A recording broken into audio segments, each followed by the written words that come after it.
যে কোনো জাতির প্রতিনিধি নির্বাচন করার জন্যে,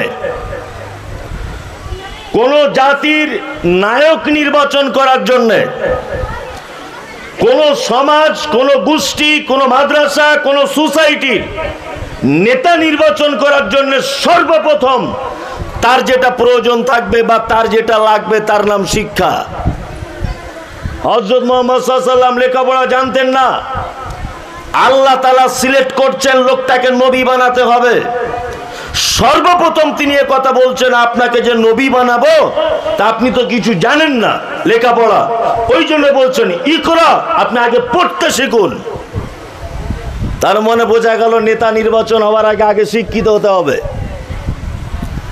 কি বলছি বুঝতে পারছেন না? স্বয়ং নবীকে পর্যন্ত আল্লাহ নেতা নির্বাচন করবেন বলে শিক্ষা দান করছেন। আপনি লেখাপড়া করুন, পড়ুন। আপনি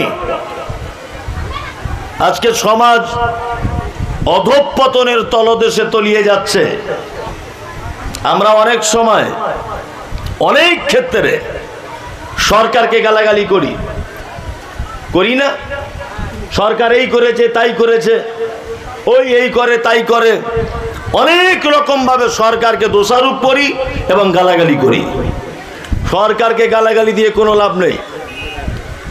যখন নেতা নির্বাচন হয় তখন আপনি শিক্ষিত মানুষকে পার্লামেন্টে পাঠাতে পারেননি। আপনি চোর গুন্ডা ডাকাতদেরকে পার্লামেন্টে পাঠিয়ে তাদের থেকে ভালো কিছু আশা করতে পারেন না, কখনোই পারেন না। সমাজ বর্তমান প্রেক্ষাপটে নিম্ন গতিতে চলছে। তার প্রমাণ আপনাকে একটা জিনিস দেখাই। আমি মমতাজুল ইসলাম, আমি খুব উচ্চ একজন শিক্ষিত মানুষ, ধরে নেন, বোঝানোর জন্য বলছি। আর আমার পাশে যিনি বসে আছেন লোকটা রিক্সা চালায়, লেখাপড়া জানে না। ভাই আপনি রাগ করিয়েন না, বোঝানোর জন্যে। লেখাপড়া জানে না, লোকটা মাঝে সাঝে মদ পান করে, মাঝে সাঝে চুরিও করে, আর মাঝে সাঝে লোকের জমি জমা ফাঁকি টাকিও দেয়। বোঝানোর জন্য বলছি। পঞ্চায়েত ভোট, নেতা নির্বাচন হবে। আমি দাঁড়িয়েছি এখন নির্দল থেকে।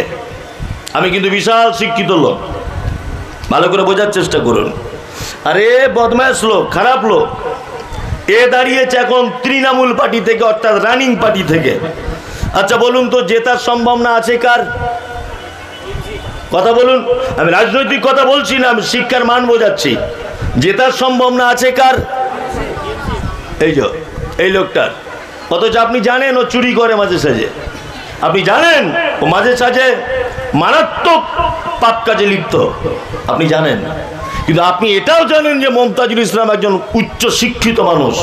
কিন্তু যখন বোতাম টেপার সময় তখন বলবেন ও নির্দলের লোক, ঘোড়ার ডিম, ওকে ভোট দিয়ে লাভ কি? আল্লাহু আকবার। সারা পৃথিবীতে যত বিপর্যয়, রাজনৈতিকভাবে বলুন, যে কোনো পরিস্থিতিতে বলুন, বর্তমান বাজারে যত বিপর্যয়, এর জন্য কেউ দায়ী নয়, এর জন্য আমরা নিজেরা দায়ী। আমরা নির্বাচনের ক্ষেত্রে ভুল লোককে চয়েস করেছি। আল্লাহ সুবহানাহু ওয়া তাআলা নবীকে হীরা গুহাতে সর্বপ্রথম বলছেন ইকরা, আপনি পড়ুন, বিইসমি রাব্বিকাল্লাযী খালাক, ওই প্রভুর নামে পড়ুন যে প্রভু আপনাকে সৃষ্টি করেছে। আপনি তার নামে প্রথমে পড়ুন, পড়াশোনা করুন, তার ব্যাপারটা জানুন। 5টি আয়াত অবতীর্ণ হলো। আমি আর আয়াতের দিকে যাচ্ছি না। আল্লাহ নবী সাল্লাল্লাহু আলাইহি ওয়াসাল্লাম চলে এলেন, থরথর থরথর করে কাঁপছেন। আম্মাজান খাদিজাতুল কুবরা রাদিয়াল্লাহু তাআলা আনহাকে এসে বলছেন, খাদিজা জাম্বিলুনি, আমাকে একটা কম্বল কিছু জড়িয়ে দাও গায়ে, খুব ভয় করছে আমার, খুব ভয়। কাঁপতে কাঁপতে কম্বল জড়িয়ে দেওয়া হলো। কখনো সুস্থতা লাভ করার পরে আল্লাহ নবী সাল্লাল্লাহু আলাইহি ওয়াসাল্লাম খাদিজাকে ব্যাপারটা বর্ণনা করলেন যে আমার কাছে একটা লোক এসেছে, আজনবী লোক, চিনি না, খুব আমার সিনাতে ধরে চাপ দিয়েছে, আমাকে এরকম এরকম বলছে, আমার খুব ভয় হচ্ছে। তখন আম্মাজান খাদিজাতুল কুবরা রাদিয়াল্লাহু তাআলা আনহা বলছেন, আপনার কোন রকমের ক্ষতি কেউ করতে পারবে না, আপনি নিশ্চিন্তে থাকুন, কারণ আপনি দুস্থ মানুষদের দেখাশোনা করেন, আপনি এতিমদের পাশে দাঁড়ান, আপনি অভাবীদের অভাব মেটান, আপনি দুস্থ মানুষদের সেবা যত্ন করেন, আপনার কোনো টেনশন নেই, আপনি সুস্থ হয়ে যাবেন, আপনার কোনো রকমের ভয় নেই, কোনো রকমের কোনো মানুষ কেউ আপনাকে ক্ষতি করতে পারে না। এখান থেকে আর একটা জিনিস শিক্ষা নেন, প্রতিটা জিনিস শিক্ষা আছে। তার মানে বোঝা যায় অত্র ঘটনা থেকে গরিব দুস্থ অসহায় মানুষদের পাশে দাঁড়ালে বিপদ থেকে বেঁচে থাকা যায়। আত্মীয়তার সম্পর্ক অটুট রাখলে বিপদ থেকে বেঁচে থাকা যায় বা বাঁচা সম্ভব। এতটুকু কথা এখানে রেখে দিলাম যে পবিত্র আল কোরআনের সর্বপ্রথম শিক্ষার ব্যাপারে আয়াত অবতীর্ণ করা হয়েছে আমাদের নবী মুহাম্মদ সাল্লাল্লাহু আলাইহি ওয়াসাল্লামের উপর। এইবার আপনাকে একটা কথা বলছি, আমার বক্তব্যের বিষয় শিক্ষার মর্যাদা। সর্বপ্রথম জেনে নিতে হবে আপনাকে, শিক্ষা আলাদা জিনিস আর বিদ্যা আলাদা জিনিস, দুটো এক নয়। পৃথিবীতে 100% মানুষ যদি আপনি বলেন বিদ্বান হতে পারে, কিন্তু 100% মানুষ কখনো শিক্ষিত হতে পারে না। শিক্ষা আলাদা, বিদ্যা আলাদা। বিদ্যা কাকে বলে? বিদ্যা মানে যেটা মানুষ কণ্ঠস্থ করে, যেটা মানুষ মুখস্থ করে, এর নাম হচ্ছে বিদ্যা। যেমন আপনাকে বলি, ছোটতে স্কুলে গিয়ে পড়েছিলাম, গুটি ছয় পায়রা গুটি কত হাঁসরে, আমাদের ঘরে করে একসাথে বাসরে, আসে কাক এক ঝাঁক করে খুব হাঁক ডাক, কোকিলের কনসট শুনবি তো যাসরে, চলে দোয়েলের শীষ শালিকের গীত, খঞ্জন মাঝে মাঝে করে যায় নিত্য, দল বেঁধে বনটিয়া কবু আসে মনিয়া, বলাকার সারি শেষ হয় না কো গুনিয়া, ওরে বাজ পক্ষী কত যেন লক্ষ্মী, চঞ্চুর জোরে ভাবে জিনবে সে দুনিয়া, মাধবীর শাখে বাদে মৌমাছি চাকরে, করে মধু গুঞ্জন গুনগুন ডাকরে, অজয়ের ভাঙনেতে করে বাড়ি ভঙ্গ, তবু নীতি নীতি ঘেরি নব নব রঙ্গ, চাই না এ কুঞ্জে ছেড়ে যেতে মন যে, কোথা পাবো একসাথে এত সাধু সঙ্গ। কুমুদ রঞ্জনের একটা কবিতা, এটা ছোটবেলায় পড়েছিলাম। এটার নাম বিদ্যা। এটার নাম কি? বিদ্যা। ওইখানে তোর দাদির কবর ডালিম গাছের তলে, 30 বছর ভিজায় রেখেছি দুই নয়নের জলে। এর নাম বিদ্যা। এর নাম কি? বিদ্যা। শিক্ষা আলাদা, শিক্ষা আলাদা। খুব মনোযোগ দিয়ে শুনুন। শিক্ষা বা শিক্ষক, এই শিক্ষক শব্দটা 3টি অক্ষর নিয়ে, তালবস্যা হস্যি ক্ষয় মধ্যাংশ বা ক্ষয় ক্ষয় ক, তাই তো? শিক্ষক। তালবস্যা হস্যি খ খ ক কি হয়? শিক্ষক। এটা যদি আপনি সন্ধি বিচ্ছেদ করেন, অর্থাৎ একটা একটা অক্ষরকে যদি আলাদা আলাদা করেন, তাহলে এর ভিতরে 3টে জিনিস ভরা আছে। এক, তালবস্যা দিয়ে শিষ্টাচার, মানে ভদ্রতা নম্রতা, ক্ষয় দিয়ে ক্ষমা পরায়ণতা, কয় দিয়ে কর্তব্যরত।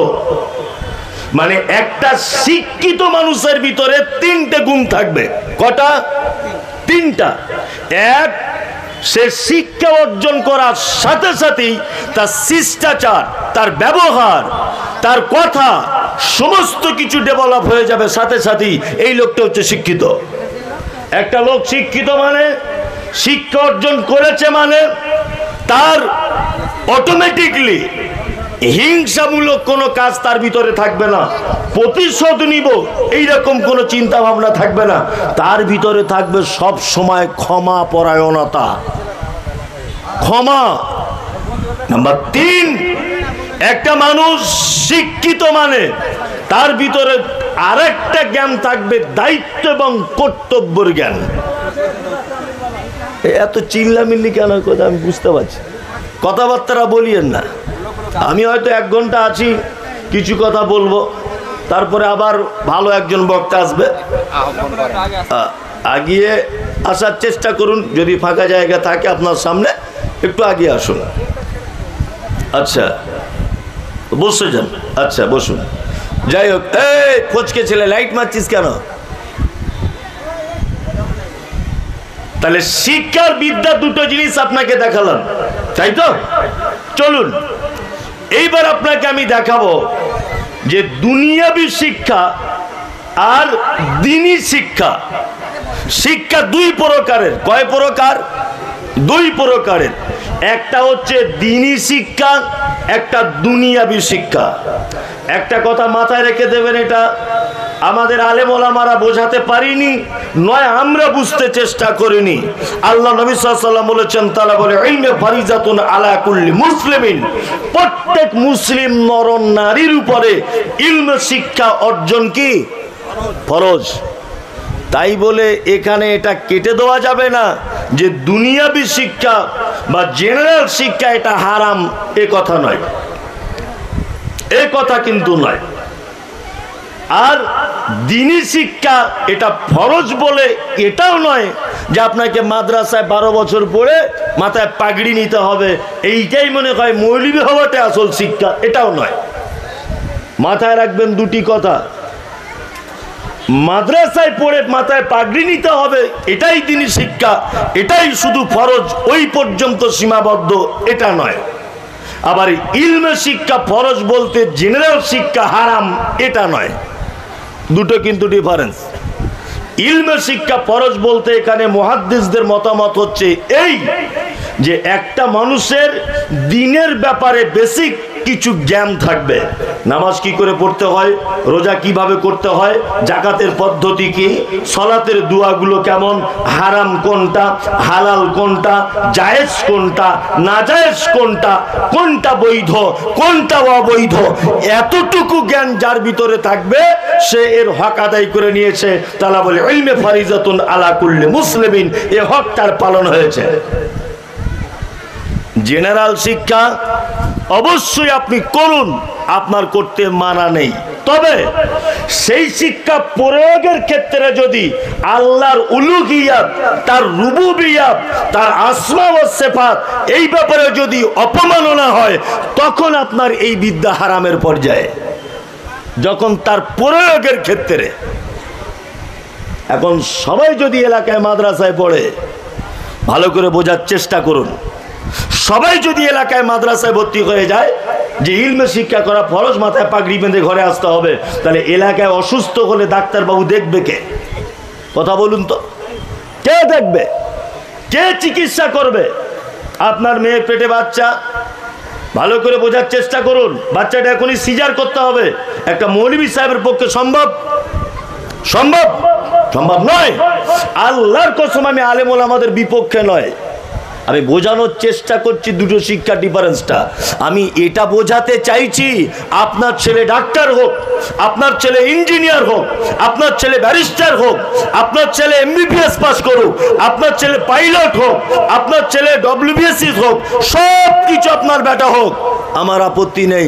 আপনার বেটাকে এতটুকু ফরজ যে দিন মেনে চলবে, এর পদ্ধতিটা জেনে গেলে আপনার বেটা কিয়ামতের দিনে এই শব্দটা থেকে বেঁচে যাবে। নবীজি যেটা বলেছেন, ইলমের শিক্ষা ফরজ। চলুন এবার দুটো শিক্ষার ভিতরে আপনাকে একটু ডিফারেন্স দেখাই। দুটো শিক্ষাতে ইলমের শিক্ষা, দ্বীনের শিক্ষা ফরজ, এটা বাধ্যতামূলক।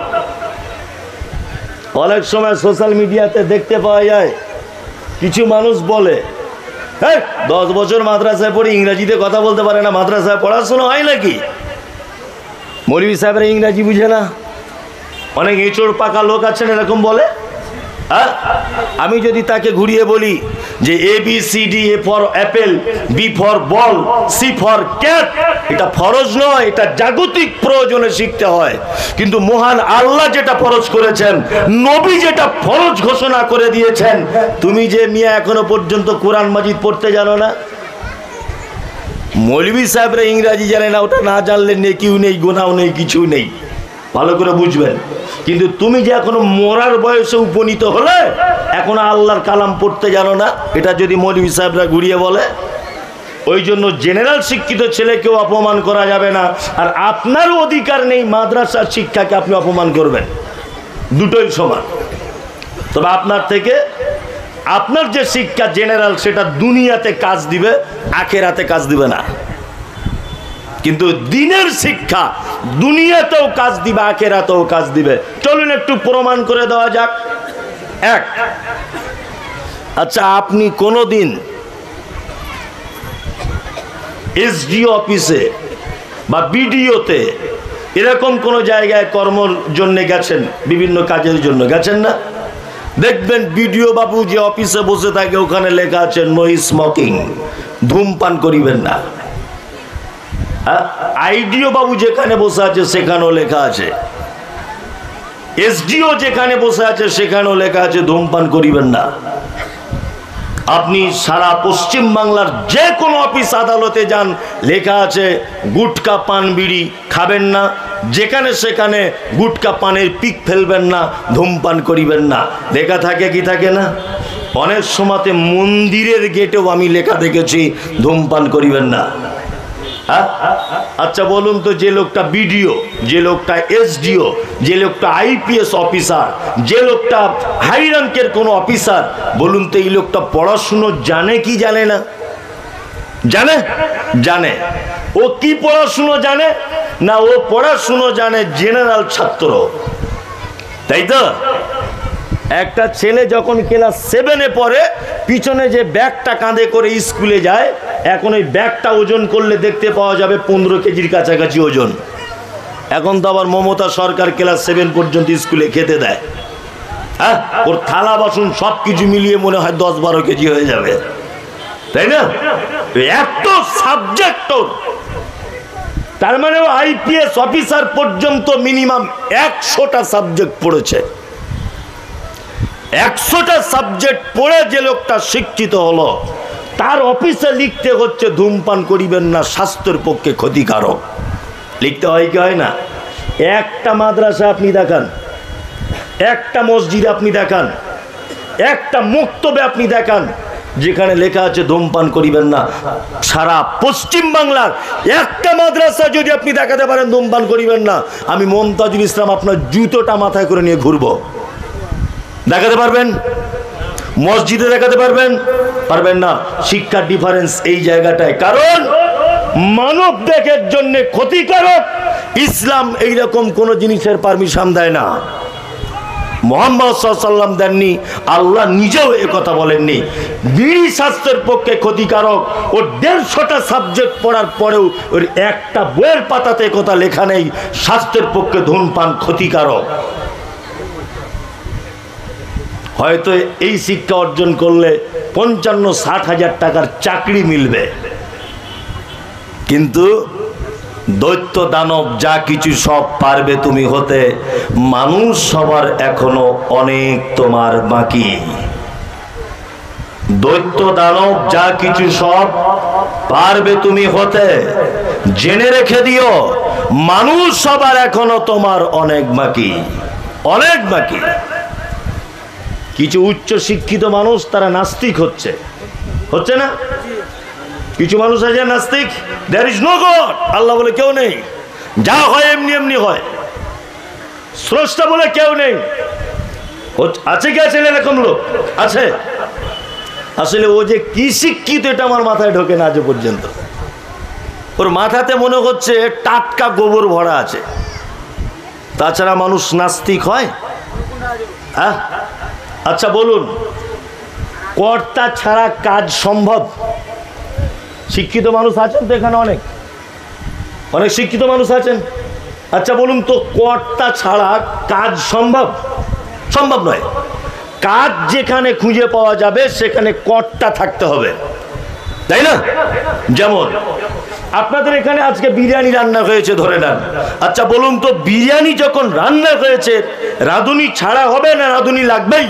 কোনটা লাগবেই? এই প্যান্ডেল বাঁশ খুঁটিগুলো পুঁতা হয়েছে, মাটিতে পুঁতে দেওয়া হয়েছে, এটা একটা কাজ, তাই তো? আচ্ছা বলুন তো, এর পিছনে একটা কর্তা আছে না নেই? আছে, আছে। কিছু কিছু গান শুনলে গায়কের কথা মনে পড়ে, কিছু রাঁধুনির কথা শুনলে রাঁধুনির, কিছু রান্না খেলে রাঁধুনির কথা মনে পড়ে যায়, কিছু গলার ভয়েস শুনলে সেই ব্যক্তির কথা মনে পড়ে যায়। একটা মানুষ নাস্তিক হয় কি করে? একটা শিক্ষিত মানুষ নাস্তিক হয় কি করে? এই জায়গাটায় হচ্ছে দিনী শিক্ষা আর দুনিয়াবী শিক্ষা ডিফারেন্স। সেটা হচ্ছে এই, কর্তা যেখানে থাকবে কাজ সেখানে থাকবে, কাজ যেখানে থাকবে কর্তা সেখানে থাকবে। কর্তা ছাড়া কাজ হয় না, কাজ ছাড়া আপনার কর্তা ছাড়া কাজ সম্ভব নয়।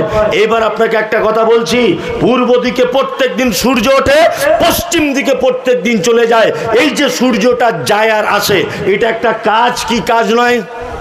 কাজ। তাহলে বলুন, এর পিছনে কোনো কর্তা থাকতে হবে কি হবে না? হবেই। যিনি এর পিছনে আছেন তিনি কে? আল্লাহ। নাস্তিক হবার কোনো জায়গা নেই। যারা বলছে নাস্তিক, ওরা গরুর থেকে অধম।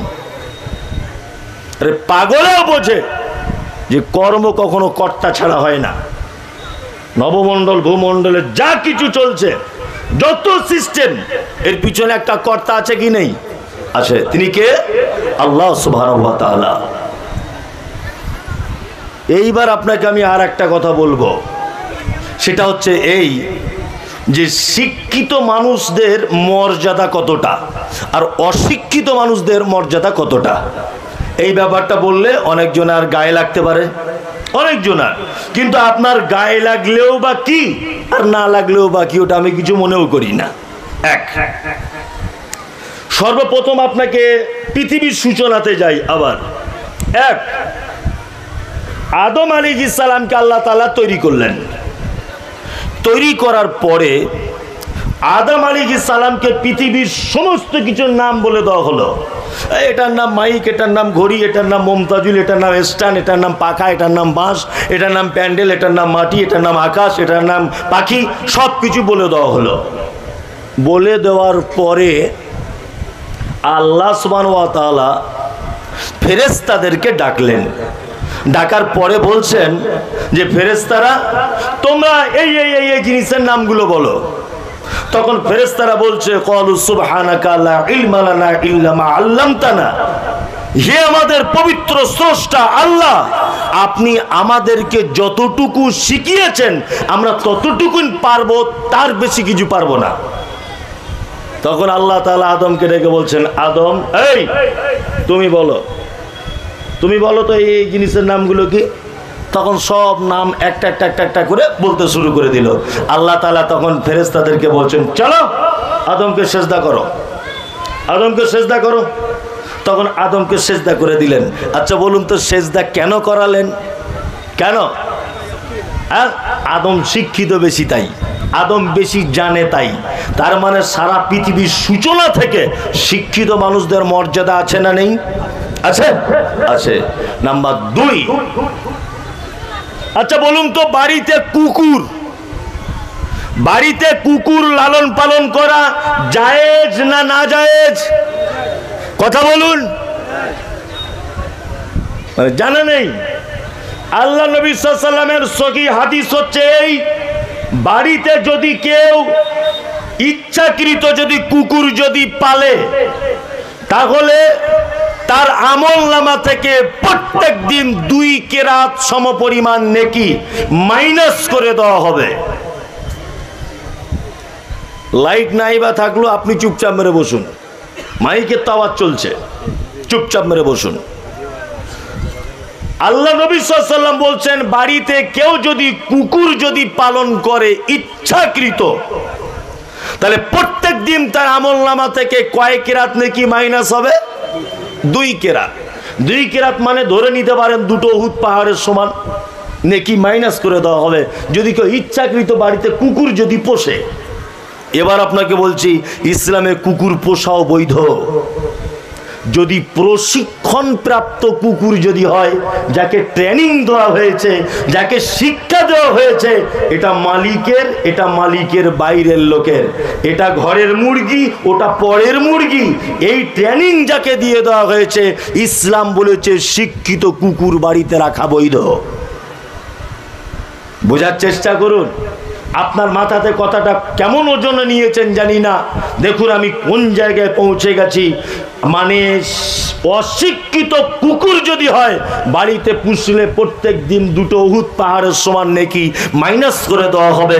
অথচ নবীজি বলছেন প্রশিক্ষণ প্রাপ্ত কুকুরও যদি হয়, তুমি তোমার বাড়িতে লালন পালন করো তোমার কাজের জন্যে, তোমার গোয়ালটা আগল দেওয়ার জন্যে, তোমার খামারটাকে চৌকি দেওয়ার জন্যে, এটা ইসলামে বৈধ।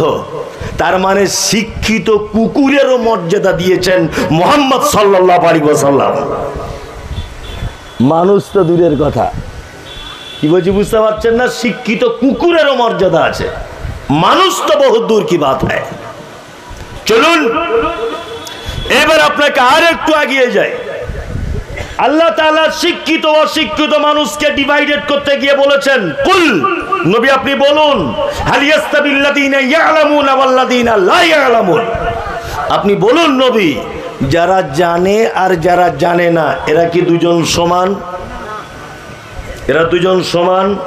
সমান নয়, দুজনের মধ্যে আসমান জমিন ডিফারেন্স। চলুন আল্লাহ তাআলা আবার বলছেন, কুল হাল ইয়াস্তাবিল আমা ওয়াল বাসীর ওয়াদ দুলুমাতি ওয়ান নূর। নবী আপনি বলুন, চক্ষু বিশিষ্ট ব্যক্তি আর চক্ষুহীন ব্যক্তি কখনোই সমান নয়।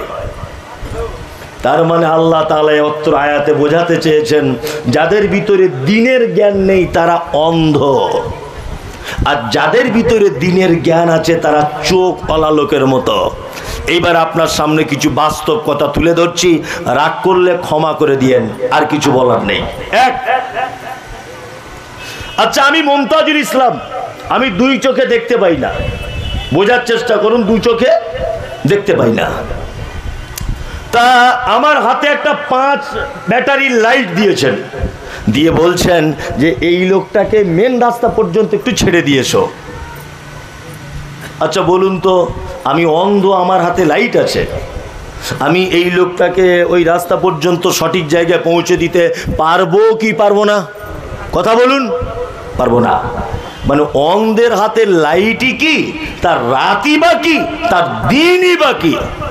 আল্লাহ তাআলা বলেছেন, যার ভিতরে কোরআন মাজিদের শিক্ষা নেই, যার ভিতরে দ্বীনের শিক্ষা নেই, সে কি অন্ধ, চোখে দেখতে পায় না।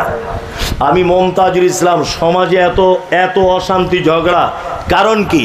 তার এই কারণগুলো বলছি এবারে। আমি জীবনে কোনোদিন ফুটবল খেলা বুঝি না, কোনোদিন ফুটবল কোনোদিন বুঝিই না। তা আপনাদের গ্রামে এসেছি জলসা করতে, দুপুর 12টায় পৌঁছে গেছি। 12টায় পৌঁছানোর পরে দেখতে পাচ্ছি গ্রামে একটা 16 দলীয় ক্রিকেট ফুটবল খেলা চলছে। তা গ্রামের যুবক ছেলেরা আমাকে সম্মান দিয়ে বলছে, হুজুর আপনি যখন এসেছেন, এত ভালো লোক, এত দামি লোক, আপনি রেফারিটা করুন, আপনি রেফারি করুন। আমার হাতে বাঁশি তুলে দিল 16 দলীয় একটি ম্যাচকে সম্পূর্ণ করার জন্যে। অফসাইড কাকে বলে আমার জ্ঞান নেই, হ্যান্ডবল কাকে বলে আমি বুঝি না, কিভাবে থ্রো করতে হয় বল এই জ্ঞান আমার নেই, প্ল্যানটি কিভাবে হয় এসব আমি মানে এই ভাষাগুলো বুঝিই না। ভালো করে বুঝবেন, আমি জানি না, আমার হাতে জোর করে একটা বাঁশি ধরিয়ে দেওয়া হলো। আচ্ছা বলুন তো দেখি, খেলাটা শেষ পর্যন্ত চলবে না মাঝখানে 2-4 জন লোক মাথা ফেটে হসপিটালে ভর্তি হয়ে যাবে? কোনটা? মাঝখানে মাথা পেটে হসপিটালে ভর্তি হয়ে যাবে। মানে যে ব্যাপারে যার জ্ঞান নেই তাকে সেই ব্যাপারে না যাওয়াটাই উচিত। আমি স্টেজেই ঠিক আছে, আমি মাদ্রাসাতেই ঠিক আছে, আমি মসজিদে ঠিক আছে, আমি প্রাইভেটে ঠিক আছে। আপনার বেটা ভুল পথে চলতে সংশোধন করতে হবে, ওই ব্যাপারে আমি ঠিক আছি। আমি ফুটবলের রেফারির যোগ্যতা রাখি না। আল্লাহ বলেছেন, কুল হাল ইয়াস্তাবিল আমা ওয়াল বাসীর ওয়াজ যুলুমাত ওয়ান নূর। যাদের ভিতরে দ্বীনের জ্ঞান নেই এরা অন্ধ। আমরা অন্ধ লোকেদের দায়িত্ব দিয়েছি মাদ্রাসা মসজিদের দায়িত্ব পালন করার জন্যে। কোশ্চিন কালেও করলেও এ জাতি সঠিক পথে চলতে পারে না।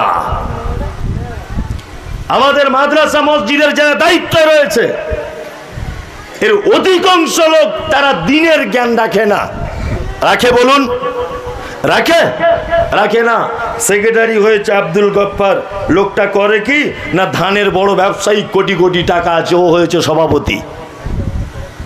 বোঝার চেষ্টা করুন, ও সভাপতি হতে যাবে কেন? ওর ভিতরে তো দিনের জ্ঞান নেই। মাদ্রাসা থেকে তো দিনের শিক্ষা হয়, তাই না? এখান থেকে তো দিনের আলো বার হবে, দিনের জ্যোতি বার হবে, তাই না? তাহলে অন্ধ মানুষের হাতে লাইট ধরিয়ে দিয়েছে আমরা। আমরা কত বোকা মানুষ এবার আপনি ভেবে দেখুন। আর ওকে আবার সেক্রেটারি না করলে বলছে মাদ্রাসায় দান করব না। কিছু কিছু লোক আছে মসজিদ চেঞ্জ করছে, বলছে চাচা ওই মসজিদে যাচ্ছ না কেন? বলছে আর মনটা টানে না। মনটা টানে না নয়, ওকে সেক্রেটারি করা হয়নি তাই। এরকম লোক আপনাদের এলাকায় নেই, আমাদের ওদিকে আছে। আপনাদের এদিকেও আছে? যাই হোক, তাহলে সব জায়গাতেই আছে। বোঝাতে পেরেছি আপনাকে? যে জায়গায় যার দরকার সেই জায়গায় তাকে লাগান। হ্যাঁ, মাদ্রাসার সিলেবাস কখন কোনটা করলে, কোন শিক্ষককে দিয়ে কোন সাবজেক্ট পড়ালে বেশি ভালো হবে, ওটা ও ভালো বুঝবে না, একটা আলেম ভালো বুঝবে। কে? একটা আলেম ভালো বুঝবে। ওই জন্য মাদ্রাসা মসজিদের ডিপারেন্টটা অটোমেটিক আলেমদের হাতে তুলে দেন। সভাপতি যদি হয় গ্রামের একজন আলেম হোক, সেক্রেটারি যদি হয় গ্রামের একটা আলেম হোক, কমিটিতে যদি কেউ থাকে গ্রামের একটা আলেম হোক। ইসলাম এত সহজ, ইসলাম এত সুন্দর পদ্ধতি, পৃথিবীতে বিকল্প পদ্ধতিতে কোনো ধর্ম নেই। আছে? নাই।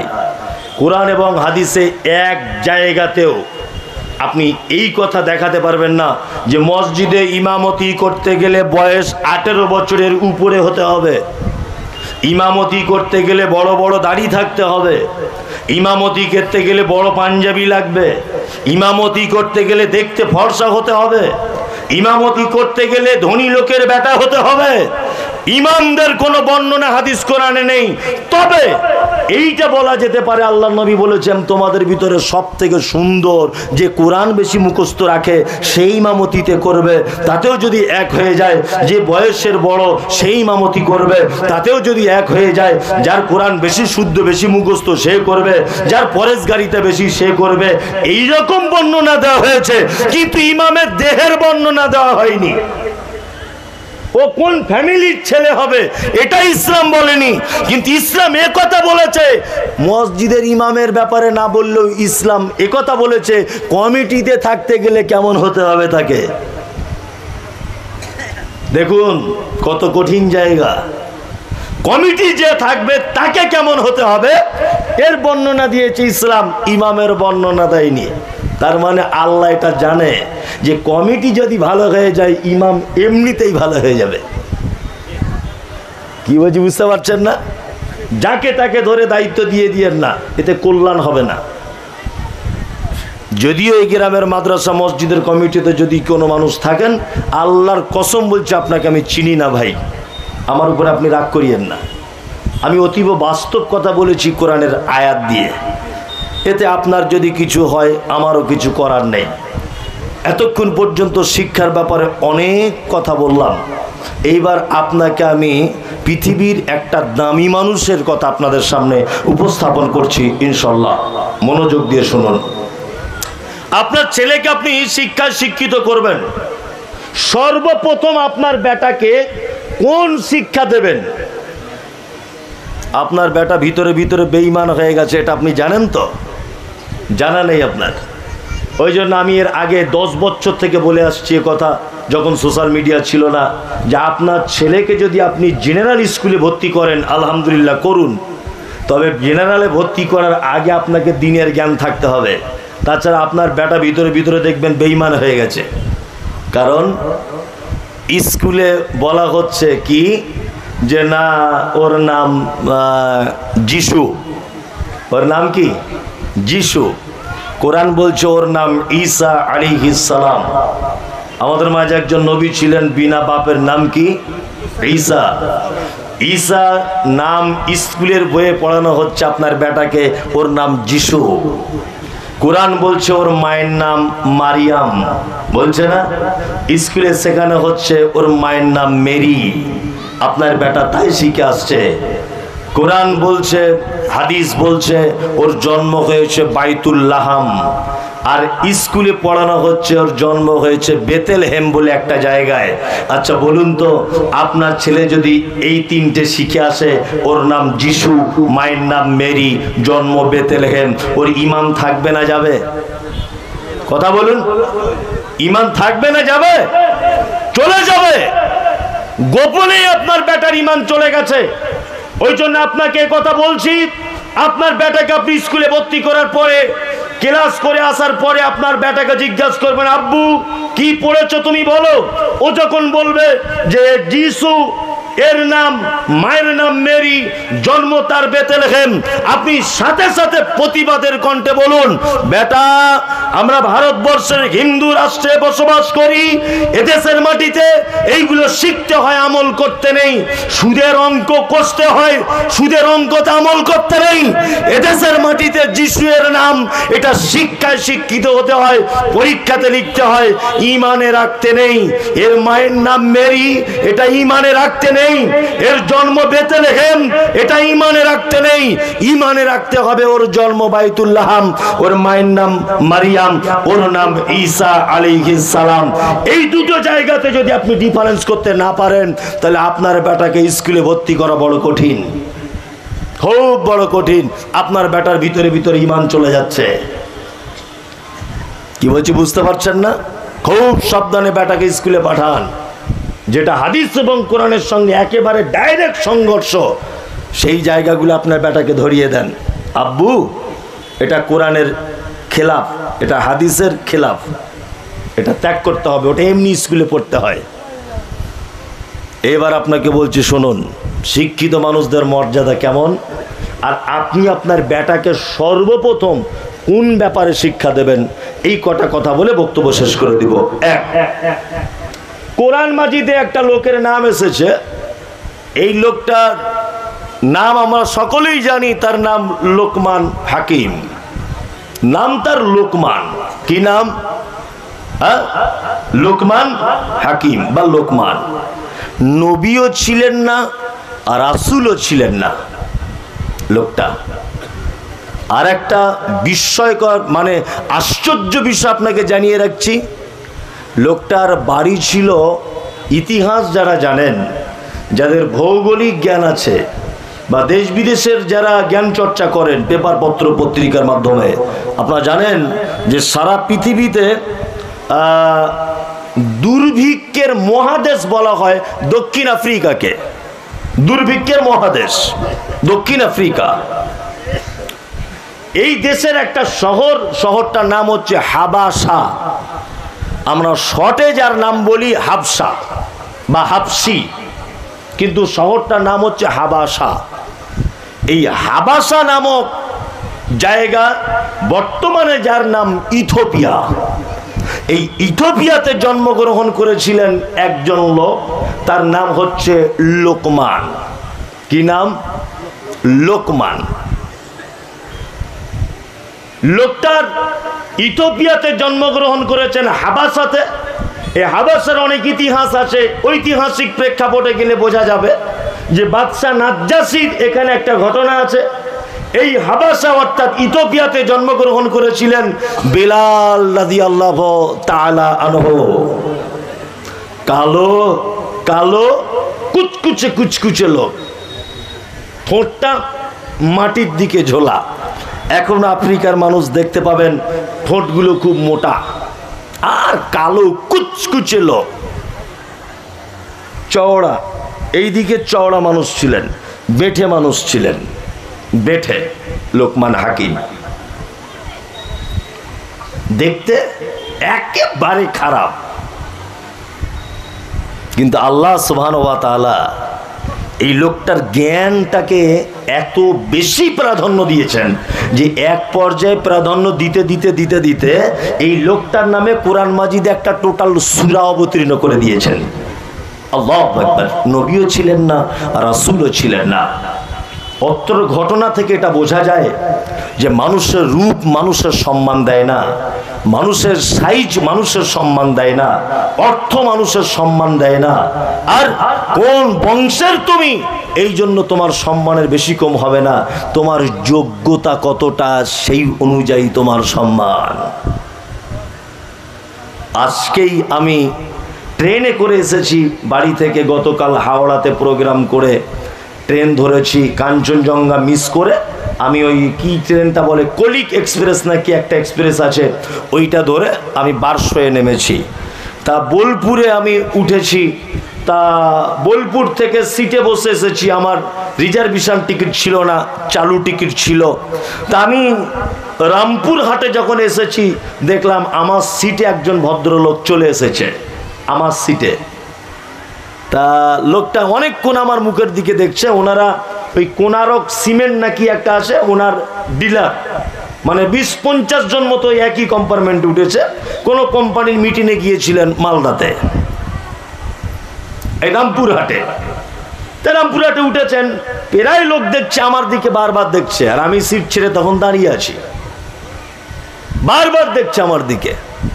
তা আমি একটু নিচে কৃতস্থ বোধ করছি যে আমার দিকে কেন ফিরছে, আমি বুঝতে পারছি ওরা আমাকে চিনতে পেরেছে। তাই লোকটা দেখলাম পকেট থেকে মোবাইলটা বার করে বারবার আমার দিকে তাকাচ্ছে আর মিলাচ্ছে, আমি বুঝতে পারছি ডাল মে কুছ কালা হয়। তা এক পর্যায়ে আমাকে ইশারা করে বলছেন, মোবাইলের ছবিটা দেখি, আপনি কি এই লোকটা? বললাম দেখে কি মনে হয় এখন টাক হয়ে গেছি তাই চিন্তা অসুবিধা হচ্ছে? তা বলছে না, বুঝতে পারছি লোকটা আপনি, আমার বাপের মতো বয়স হবে লোকটার, আমার আব্বার বয়সে 55-56 বছর। তা আমি ভাবলাম যে 56 বছর কি 60-এর কোঠায় চলছে, ভাবলাম যে আমার আব্বার বয়সেরই হবে।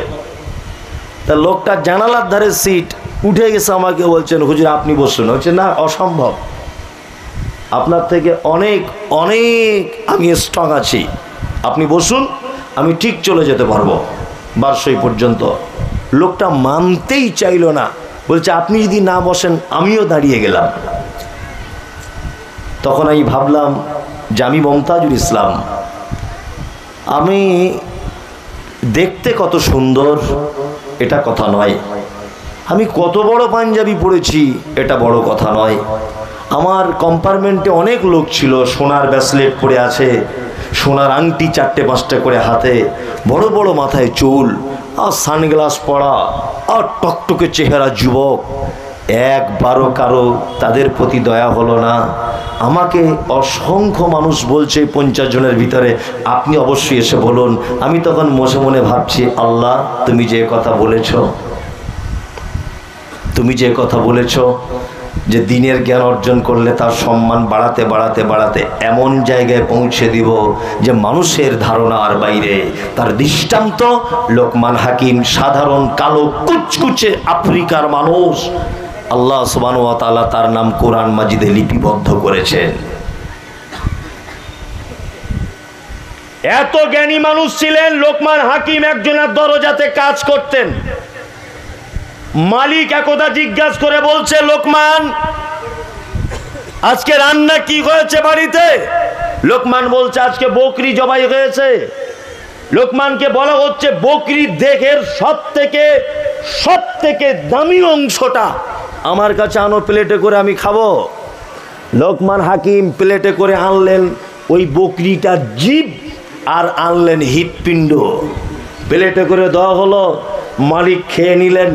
কিছুদিন পরে লোকমান হাকিমকে তার মালিক আওয়াজ জিজ্ঞাসা করে বলছে, লোকমান হাকিম আজকে কি রান্না হয়েছে বাড়িতে? বলছে আজকে আবার বকরি কাটা হয়েছে হুজুর। বলছে তাহলে এক কাজ করো, বকরির দেহের সব থেকে নিকৃষ্ট যে অংশটা সেই অংশটা আমার কাছে আনো, আজকে খাবো। লোকমান হাকিম সেই দিনও প্লেটে করে এনেছেন তার জিভ এবং তার হৃৎপিণ্ডটাকে। তখন মালিক বলছে, লোকমান কি সর্বনাশ, আগের দিনে ভালো মনে করে এটা দিলে, আজকে আবার খারাপ বলে এটা দিলে, কারণ কি? লোকমান হাকিম বলছেন, মালিক আপনি শুনুন, আমার কাছে ওহী আসে না, আমি বিদ্যালয়ে পড়াশোনা করিনি, তবে আমার জ্ঞানের ব্যাপারে এত প্রজ্ঞা রয়েছে, এত দক্ষতা রয়েছে, এত প্রখরতা রয়েছে, আমি এতটুকু জিনিস জানি, একটা মানুষের দেখে দুইটা জিনিস যদি ভালো থাকে টোটাল মানুষটাই সে ভালো, একটা মানুষের দেখে দুটি জিনিস যদি খারাপ হয়ে যায় তাহলে টোটাল মানুষটাই সে খারাপ। শুনুন জাহাপনা, আপনাকে বলি, একটা মানুষের দেখে যদি তার হৃৎপিণ্ড অর্থাৎ তার মন অর্থাৎ তার হৃদয় আর তার জীব এই দুটো জিনিসকে যদি কেউ হেফাজত করে নিতে পারে তাহলে সেই লোকটা হচ্ছে ভালো লোক। আর এই দুটো জিনিসকে যদি কেউ হেফাজত না করতে পারে, মুহাম্মদ সাল্লাল্লাহু আলাইহি ওয়াসাল্লামের ভাষাতে সারা পৃথিবীর সবথেকে নিকৃষ্ট লোক ওই লোকটাই। এত জ্ঞানী ছিলেন লোকমান হাকিম। আপনারা যারা বাপ হয়ে বসে আছেন, ওই কোরআন মাজিদটা, আচ্ছা থাক, কোরআন মাজিদটা থাক, আপনারা যারা বাপ হয়ে বসে আছেন আপনাদের কাছে বিনীত অনুরোধ, আপনার ছেলেকে আপনি কি শিক্ষা দিবেন প্রাথমিক পর্যায়ে? প্রথমে একটা কথা বলে এসেছি, ভোলার চেষ্টা করিয়েন না। ইকরা বিইসমি রাব্বিকাল্লাযী খালাক, নবী আপনি পড়ুন আপনার রবের নামে, যিনি আপনাকে সৃষ্টি করেছেন। পড়তে হবে কার নামে? কথা বলুন, আল্লাহর নামে, তাই তো? এই দেখুন আল্লাহ তাআলা লোকমান হাকিম তার বেটাকে কয়েকটা উপদেশ দিচ্ছেন, কয়েকটা শিক্ষা দিচ্ছেন। আল্লাহ এই শিক্ষাটাকে এত পছন্দ করলেন যে কোরআন মাজিদে নোট করে দিলেন। সুবহানাল্লাহ। আমরা আজকের লোকমান হাকিমের মতো আমাদের বেটাদেরকে বাড়িতে গিয়ে এই কটা শিক্ষা দিব। হাত তুলুন ইনশাল্লাহ, ইনশাল্লাহ হাত তুলুন। আপনার বেটাকে বলে দিবেন ইনশাল্লাহ, ইনশাল্লাহ। লোকমান হাকিম তার বেটাকে বলছে, ওয়াইজ ক্বালা লুকমান লিইবনিহি ওয়া হুয়া ইয়াইযুহু ইয়া বুনাইয়া লা তুশরিক বিল্লাহ ইন্নাশ শিরকা লাযুলমুন আযীম। বেটা শোনো, বেটা শোনো। লোকমান হাকিম তার বেটাকে বলছে, শোনো, ইয়া বুনাইয়া, হে আমার বেটা, লা তুশরিক বিল্লাহ, কখনোই তুমি শিরক করে দিও না, ইন্নাশ শিরকা লাযুলমুন আযীম, নিশ্চয়ই শিরক বড় জুলুম। আল্লাহ তাআলা কোরআন মাজিদে বলেছেন, কু আনফুসাকুম ওয়া আহলিকুম নারা, মানুষ তুমি নিজে জাহান্নাম থেকে বাঁচাও, তোমার পরিবারকে জাহান্নাম থেকে বাঁচাও। একটা পরিবারকে জাহান্নাম থেকে বাঁচাবার সর্বোৎকৃষ্ট এবং সর্বপ্রথম যে শিক্ষা দেওয়া লাগবে সেটা হচ্ছে আপনার বেটা বেটিকে একটাই শিক্ষা, বেটা বেটি শোনো, শিরক করো না, পৃথিবীতে এর থেকে আর কোনো বড় পাপ নেই। শিরক মারাত্মক বড় পাপ। শিরক মানে বুঝেন? শিরক মানে বুঝেন তো? বলছে আল্লাহর সাথে শিরক করা। আল্লাহু আকবার। আমরা যে যেমন পারি তেমন করে বুঝেছি, তাই না? আমি সহজ বাংলাতে আপনাকে বোঝানোর চেষ্টা করি, যদিও এ ব্যাপারে আমার সোশ্যাল মিডিয়াতে অনেক বক্তব্য আছে, তারপরেও কথার পরিপ্রেক্ষিতে বলে দিতে হচ্ছে। শিরক হচ্ছে ওই পাপ, শিরক হচ্ছে ওই জিনিস, আল্লাহর যে ক্ষমতা আছে এই ক্ষমতা পৃথিবীর অন্য কারো আছে এটা মনে করা শিরক। সহজ বাংলা বোঝাতে পারলাম? আল্লাহর যে ক্ষমতা আছে এই ক্ষমতা পৃথিবীর অন্য কারো আছে এটা মনে করা শিরক। রুজি এ মালিককে, হায়াত মালিককে আল্লাহ। আমরা শিরকের বিপরীতে আছে তাওহীদ, তাই তো? আসলে তাওহীদ যদি কেউ না বুঝে সে শিরক বুঝবে না, আবার কেউ যদি শুধু শিরক বুঝে যায় তাও হবে না, তাকে তাওহীদ বুঝা লাগবে। আমাদের তাওহীদের ভিতরেও শিরক ঢুকিয়ে দিয়েছি, আমরা বুঝতে পারিনি। তাওহীদ কয় প্রকার জানা আছে? কে বলল? 3 প্রকার। তাওহীদের রুবুবিয়্যাত, উলুহিয়্যাত, আসমা ওয়াস সিফাত। আল্লাহকে এক রব বলে মেনে নেওয়া, আমরা মানি। ইবাদত, গোলামি, দাসত্ব শুধুমাত্র কার জন্যে? আল্লাহর জন্যে। আর একটা আসমা ও সিফাত, অর্থাৎ আল্লাহর কিছু নাম এবং সেই নামের গুণ, তার উপরে ঈমান রাখা। আমরা আহলে হাদিস যারা বলছি, আমরা তাওহীদের দুটো ব্যাপারে খুব স্ট্রং, একটা ব্যাপারে খুব দুর্বল। আল্লাহকে আমরা রব বলেই মানি না? মানি। ইবাদত শুধু কারই জন্য করি? আল্লাহরই জন্য করি। আহলে হাদিস এই দুটো জায়গাতে ঠিক। আহলে হাদিস এক জায়গায় ফেঁসেছে আসমা ওয়াস সিফাত, আল্লাহর গুণ এবং আল্লাহর নাম এবং তার গুণ, এই জায়গাতে আহলে হাদিসরা ফেঁসেছে। আহলে হাদিস লোক দেখছি পবিত্র আল কোরআনে অনেক আল্লাহর নাম আছে, নাম নেই? আছে। তার মধ্যে একটা নাম আছে ইয়া রাজ্জাক, আছে? ইয়া রাজ্জাক নেই? রুজির মালিক কে? রুজির মালিক আল্লাহ। কিন্তু আহলে হাদিস লোককেও দেখতে পাচ্ছি দোকান খুলছে, দোকানের সাইটে হালকা ছোট্ট করে একটা তাবিজ ঝুলিয়ে রেখেছে যাতে ব্যবসায় বেচা কেনা ভালো হয়। করে কি করে না? হ্যাঁ, ও কিন্তু আহলে হাদিস। ও আহলে হাদিস, তারপরেও দেখছি ওর বাচ্চা রাতে ভয় করে করে কাঁদে বলে ওর মা হালকা একটা লাল সুতো বেঁধে দিয়েছে হাতে। দেয় কি দেয় না? দেয়।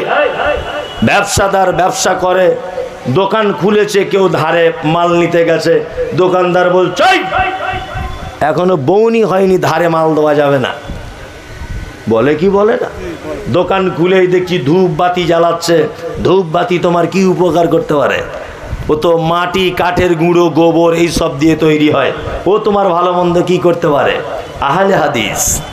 আহলে হাদিস রাস্তা দিয়ে গাড়ি চালাচ্ছে, সামনের দিকে একটা বিড়াল চলে গেল, একদম টাট করে ব্রেক মেরে দাঁড়িয়ে গেল। বলছে ঘটনা কি? বলছে অ্যাক্সিডেন্ট হয়ে যেতে পারে, এই যে বিড়াল দাগ কেটে দিয়ে চলে গেল। ও তো বিড়াল, ও 10 পয়সাও দাম নাই, ও আপনার ভালো মন্দ কি করে দিতে পারে? আহলে হাদিস তাওহীদের দুটো ব্যাপারে স্ট্রং, একটা জায়গাতে দুর্বল, রুজির ব্যাপারে। দুর্বল নয়, ব্যবসা করছে মিথ্যা কথা বলে, ব্যবসা করছে মাল 2 নম্বরই করে, ব্যবসা করছে মালে ভেজাল দিয়ে, ব্যবসা করছে মিথ্যা কথার আশ্রয় নিয়ে। করছে কি করছে না? তার মানে একটা বুঝে নিতে হবে, তাওহীদের এই জায়গাটা আমরা দুর্বল, যে রুজির মালিক আল্লাহ, রুজি উপর থেকে ফয়সালা হয়, তাই না? রুজি কার থেকে ফয়সালা হয়? উপর থেকে হয়। কোন মানুষ যদি মনে করে আমি পরিশ্রম করে হয়েছি, মিথ্যা, ভুল। আরে পরিশ্রম করলে যদি সফলতা পাওয়া যেত তাহলে বনের রাজা গাধা হতো, গাধা। পরিশ্রম করে যদি সফলতা পাওয়া যেত, বনের রাজা হতো কে? গাধা। গাধার থেকে বড় পরিশ্রম আর কেউ করে? বনে করে না। সারাদিন মাল বহাচ্ছে কাঁধে করে, সারাদিন মাল বহন করছে না গাধা? বনের রাজাকে সিংহ, কে? সিংহ। তার মানে বোঝা যাচ্ছে পরিশ্রম করেই রুজির সফলতা আসে না, রুজি উপর থেকে সিলেক্ট করা হয়, তাই না? একদম। লোকমান হাকিম তার বেটাকে বলছে, বেটা শিরক থেকে তুমি বাঁচো, শিরক মারাত্মক বড় পাপ। নাম্বার 2, লোকমান হাকিম তার বেটাকে বলছে, বেটা পিতামাতার সঙ্গে সদ্ব্যবহার করো। তোমার পিতামাতা তোমাকে কষ্টের পর কষ্ট সহ্য করে 2 মাস যাবত দুধ পান করিয়ে তোমাকে লালন পালন করেছে, এদের সঙ্গে কখনো কটু কথা বলতে যেও না। আমার আগে যদিও পিতামাতার ব্যাপারে আলোচনা হয়েছে, কি টাইম হয়ে গেছে নাকি? আমার ছেড়ে দিব? হ্যাঁ, আমার আগে যদিও আলোচনা হয়েছে পিতামাতার ব্যাপারে, তাই না? পিতামাতার ব্যাপারে যত আলোচনাই হোক, আলোচনা তো সবার একটু ভিন্ন ভিন্নই হয়, তাই না? আমি কলকাতার মানুষ, আমার ভাষাটা একটু মনে হচ্ছে অন্য অন্য রকম। আবার আমাকে কোনোদিন দেখেননি, দেখতেও অন্য অন্য রকম। কেউ কেউ বলছে সোশ্যাল মিডিয়াতে বুড়ো বুড়ো লাগে, এখানে দেখছি ইয়াং, তো মানে যে অনেক কথা বলছে। তাহলে ঠিক তেমন স্বাদেরও ডিফারেন্স হবে ইনশাল্লাহ। আল্লাহ বলছেন, লোকমান হাকিম তার বেটাকে বলছে, বেটা পিতামাতার সঙ্গে অসৎ ব্যবহার করিও না। কষ্টের পর কষ্ট ধারণ করে তোমাকে 2 বছর যাবৎ দুধ পান করিয়ে তোমাকে মানুষ করেছে। এইবার একটা কথা আপনাকে বলে রাখছি, সারা পৃথিবীতে 2টা মানুষের মাধ্যমে জান্নাত যাওয়া যায়। কটা? 2টা। এতক্ষণ পর্যন্ত যা শুনেছেন যদি সব ভুলে যান, সব যদি ভুলে যান, আমার কোনো দুঃখ নেই। এখন যে কথাটা বলবো এটা যদি আপনি ভুলে যান, তাহলে আমি নিজে ব্যর্থতা, আমি নিজের কাছে ব্যর্থতা যে আমি বোঝাতে পারিনি। যে যেমনভাবে আছেন শুধু নিঃশ্বাসটা নেন, মরা মানুষের মতো করে বসুন। আপনাকে আমি পিতামাতার ব্যাপারে 2-4টে কথা বলতে চাইছি। আচ্ছা, বর্তমান বাজারে আচ্ছা বলুন তো, পিতামাতারা সন্তানদের কাছে শ্রদ্ধা ভালোবাসা এটা পাচ্ছে কি পাচ্ছে না? পাচ্ছে না। এবার আপনাকে বলছি, আচ্ছা বলুন তো, এর জন্য দায়ী কে? সন্তানেরা না পিতামাতার পক্ষ? কোনটা? এই জায়গাটা কিন্তু গোলমাল। যদি বলছেন আপনি কোন জায়গাতে এলেন, আমি ঠিক জায়গাতে এসেছি। বর্তমান পিতামাতারা যত অবহেলিত, অপমানিত, লাঞ্ছিত, অপদস্থ যা কিছু হচ্ছে, এর জন্য দায়ী কে? মা বাবারা নিজেই দায়ী। প্রথম আমাদের ভুল হয়েছে। প্রথম কোন জায়গায় ভুল, সে ভুলের জায়গাটা আপনাকে ধরিয়ে দিচ্ছি আমি। আল্লাহ নবী সাল্লাল্লাহু আলাইহি ওয়াসাল্লাম বলেছেন, একটা মেয়েকে বিবাহ করো 4টে গুণ দেখে। কটা? 4টা। 1, মেয়েটা সুন্দরী কিনা দেখো। 2, ওদের বংশ ভালো কিনা দেখো। 3, টাকা পয়সা আছে কিনা দেখো। 4, দিনদারিতা আছে কিনা দেখো। তাই না?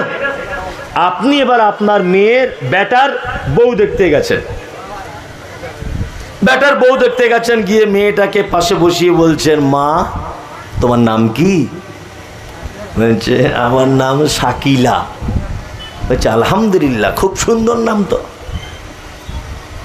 মা তোমার আব্বুর নাম কি? বলছে, আব্দুল্লাহ। বলছে, আলহামদুলিল্লাহ, খুব সুন্দর নাম। তোমার আব্বু নামাজ পড়ে মা? বলছে, না। তোমার মা?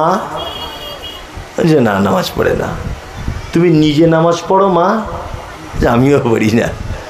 আচ্ছা এবার বলো, তোমার আব্বুর কি আছে? না, আমার আব্বুর ওই কিষানগঞ্জ মেন রোডের ধারে 4টে দোকান আছে, খুব বড় বড়, আর 3টে বাস আছে শিলিগুড়ি থেকে কলকাতা পর্যন্ত, নাইট কোচে ভাড়া খাটে। আর জমি জায়গা 35-40 বিঘে মতো আছে। 3টে ট্র্যাক্টর আছে। বলছে, তোমরা কটা ভাই? বলছে, আমার ভাই নেই, আমি বাপের একটাই বেটি। তখন ওই বুড়ো লোকটা মনে মনে ভাবছে, উরি বাবা, সাংঘাতিক ব্যাপার। তার মানে এই বুড়ো মরলেই সব জমি আমার বেটার। বোঝার চেষ্টা করো, সব জমি আমার বেটার। লাস্টে বলছে, মা তুমি পড়াশুনো কতটা করেছ? বলছে, আমি উচ্চ মাধ্যমিক পাশ করে বসে আছি। বলছে, মা এখন কিছু করো না? এখন কিছু করি না, ওই বড় মোবাইলে মাঝে সাঝে টিকটকের ভিডিও করি। বাহ, তুমি আবার টিকটকও করো? হ্যাঁ। চাচা বাড়িতে গিয়ে বলছে, ওগো আব্দুল সাইফুলের মা, শোনো শোনো শোনো শোনো, সাংঘাতিক মেয়ে পেয়ে গেছি। একদম মেন রোডের ধারে 4টে দোকান আর 3টে বাস, কোটি কোটি কোটি কোটি টাকার ব্যাপার। আবার শুধু তাই না, মেয়ের বাপের আছে যেমন, মেয়ে আবার টিকটকের নায়িকা। তখন স্বামী স্ত্রী যুক্তি করে বলছে, এ কাজ একদম দেরি করা যাবে না, কালকে হলে কালকে, পরশু দিন হলে পরশু দিন। নিয়ে বিয়ের ডেট ঠিক করে বৌমা বাড়ি নিয়ে চলে এসেছে। বলুন, নবীজি বলেছেন বংশ ভালো কি দেখো, ওটা বাদ চলে গেল। নবী বলেছেন তার ভিতরে দিনদারিতা আছে কি দেখো, ওটা বাদ চলে গেল। সবটাই বাদ চলে গেল। ও এখন টাকার পিছনে পড়েছে। অথচ নবীজি বলেছেন 3টে যদি না থাকে, রূপ না থাকে, বংশ খারাপ হয়, অর্থ না থাকে, তাতেও অসুবিধা নাই। তবে সে যদি দিনদারিনী মহিলা হয়, তোমার বেটার জন্য তুমি নিজে বিবাহের জন্য তাকে প্রস্তাব দাও, সমাজে বিশৃঙ্খলা হবে না, ফাসাদ সৃষ্টি হবে না। এই চাদরওয়ালা ভাই, আপনি একটু বসুন, একটুখানি বসে যান দয়া করে। আমি বলছি, আমি শেষের পর্যায়ে চলে এসেছি। হ্যাঁ, বসুন। তাহলে আমরা সব বাদ দিয়ে দিয়েছি, বৌমা চয়েস করেছি টাকাওয়ালা দেখে। তাহলে টিকটকের নায়িকা যদি বাড়ি বৌমা করে আনেন, তাহলে সামনে কি প্লেটে করে ডিম সিদ্ধ দিবে, না সকাল হলে ঝাঁটা দেখাবে? ঝাঁটা দেখাবেই, কিছু করার নাই। আগে বৌমা নির্বাচন করুন, তাই না? জি, আব্বা মায়ের দোষ আমি বুঝে নিলাম। তারপরেও যুবক, তোমার কাছে এটা আমার বিনীত অনুরোধ, তুমি তোমার আব্বা মায়ের সঙ্গে অসৎ ব্যবহার করতে পাবে না। তুমি ঈমান নিয়ে এসেছো, তোমার আব্বা এখনো হিন্দু, এখনো মুশরিক, তোমার মা এখনো মুশরিকা, তারপরেও নবীজি বলছেন তুমি তোমার মায়ের সঙ্গে অসৎ ব্যবহার করতে পারবে না। আল্লাহ বলছেন পারবে না। তোমার মা মুশরিকা হলেও তুমি অসৎ ব্যবহার করতে পারবে না। পিতামাতাকে কি অবস্থা চলছে, আল্লাহু আকবার। আপনাদের এখানে একটা লোকের 4 বেটা, এ কথা সব জায়গাতে বলি, আজকেও বলছি, একটা লোকের 4টে বেটা। তা বুড়ো বয়সে মা আব্বা কেমন সিস্টেমে ভাত খায়? পালি সিস্টেমে খায়, তাই না? মনে মনে হচ্ছে ওর বাপ মসজিদের ইমাম আর ওর মা মুয়াজ্জিন, তাই না? এর বেটার বাড়ি 15 দিন, ওর বাড়ি 15 দিন, ওর বাড়ি 15 দিন, 16-17 দিন হয়ে গেলে বেটারা বড় বড় চোখ বার করে। বৌমার আবার মিষ্টি করে বলে, আমাদের তরকারি কি খুব মিষ্টি, ছেড়ে যেতে মন চায় না, ক্যালেন্ডার দেখে খেতে পারো না, আজকে ক তারিখ? বলে, বলে না? বলে। চুপচাপ মেরে বসুন। আপনারা 4 ভাই দিল্লিতে কাজে গেছেন, ঈদের 1 সপ্তাহ আগে বাড়ি আসবেন। ঈদের 1 সপ্তাহ আগে আপনি আপনার স্ত্রীকে ফোন করে বলছেন, হ্যালো শেফালি? বলছে হ্যাঁ। আচ্ছা, আমি তো আগামী মঙ্গলবার বাড়ি যাব, তোমার জন্য কি নিয়ে যাব? বলছে আমার জন্য একটা বেনারসি শাড়ি, ছেলের জন্য একটা জিন্স প্যান্ট, মেয়ের জন্য একটা প্যারালাল জামা, আর আমার বোনের জন্য 2টো চুড়িদার। আমার বোনের জন্য, মানে শালির জন্যে কেনাকাটা সব করেছে। ওর স্ত্রী আবার ফোন করে বলছে, কেনাকাটা হলো? শোনো, লাল টকটকে কালারের শাড়ি নেবে কিন্তু আমার জন্যে। ও স্বামী তখন দিল্লি শপিং মল থেকে বলছে, সব কেনাকাটা কমপ্লিট, শুধু মায়ের জন্য একটা শাড়ি আর আব্বার জন্য একটা লুঙ্গি পছন্দ করছি। তখন ওর স্ত্রী, এই গ্রামের মেয়ে, ফোনে তখন বলছে, কেন প্রত্যেক বছর ঈদে তুমি কেন জামা কাপড় দিতে যাবে তোমার আব্বা মাকে? তোমার আর 3টে ভাই চোখে দেখতে পায় না? বাড়ি চলে এসো, ফালতু পয়সা খরচা করছো। ও বইয়ের কথা শুনে সুরসুর করে বাপ মায়ের জন্য কেনা বাদ দিয়ে বাড়ি চলে এসেছে। 4 ভাইয়ের একই অবস্থা। ঈদের দিন মসজিদের মাইকে তাকবীর হচ্ছে, আল্লাহু আকবার, আল্লাহু আকবার, লা ইলাহা ইল্লাল্লাহ, আল্লাহু আকবার, আল্লাহু আকবার, ওয়ালিল্লাহিল হামদ। হয় না? হয়। সবাই নতুন জামা কাপড় পরে ঈদগাহে যাচ্ছে, আর তোমার আব্বা গত বছরে তোমার মেজ বোন একটা পাঞ্জাবি আর লুঙ্গি দিয়েছিল, সেটা পরে লাঠি নিয়ে আস্তে আস্তে আস্তে আস্তে করে হেঁটে ঈদগাহে যাচ্ছে। তোমার মা তোমাদের 4 ভাইয়ের 2 তলা বাড়ি সিঁড়ি দিয়ে উঠতে পারে না, ওই জন্য ঈদের দিনে মশারি টাঙিয়ে সিঁড়ির তলাতে তোমার মা শুয়ে খুব খুব করে কাশছে। তোমার মায়ের বয়স 80 থেকে 85 বছর। ঈদের নামাজ হয়ে গেল, সবাই বাড়ি চলে এলো। তোমার বাড়িতে তোমার শালা এসেছে, শালি এসেছে, বন্ধু বান্ধব এসেছে, হালুয়া, পোলাও, মিষ্টি, খাসির মাংস, লুচি, মাংস সব কিছু খাচ্ছেন। 4টে জওয়ান বেটা, 4টে জওয়ানি বৌমা থাকার পরেও তোমার বৃদ্ধ মা, তোমার বৃদ্ধ বাপ, তোমার বৃদ্ধা মা, 2টো বেজে গেছে দুপুর, এখনো পর্যন্ত 1 গ্লাস পানি পর্যন্ত পেল না। কেন? কেন? আজকে তো তাদের রাজ সিংহাসনে বসে থাকার দিন, আজকে ঈদের দিন, তাই না? কেন? হ্যাঁ, তোমার মা যে খুব বড় বদমায়েশ মেয়ে, তোমার আব্বা যে খুব বড় বদমায়েশ লোক, এই জন্য তোমার আব্বা মা ভুল করেছে, সেই ভুলের মাসুল দিচ্ছে তোমার মা আজকে ঈদের দিনে, তোমার আব্বা ঈদের দিনে। তোমার মায়ের ভুল কি ছিল? তোমার মায়ের জীবনের প্রথম ভুল, তোমার মা এই গ্রামের একজন পর্দাশীল মহিলা, জীবনে কোনোদিন কোন পরপুরুষের মুখের দিকে ওড়না খুলে দেখেনি। তোমার মায়ের মাথার চুল হাঁটু পর্যন্ত দোলা, কালো কুচকুচ কুচকুচ কুচকুচ করে।